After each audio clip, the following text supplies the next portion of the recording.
Please make sure to run routes when the area is mostly free of people and freight.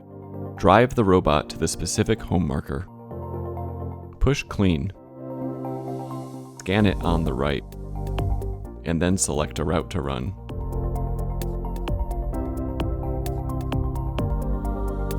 Push the blue start button to run the robot. Remember, don't stand in front of the robot.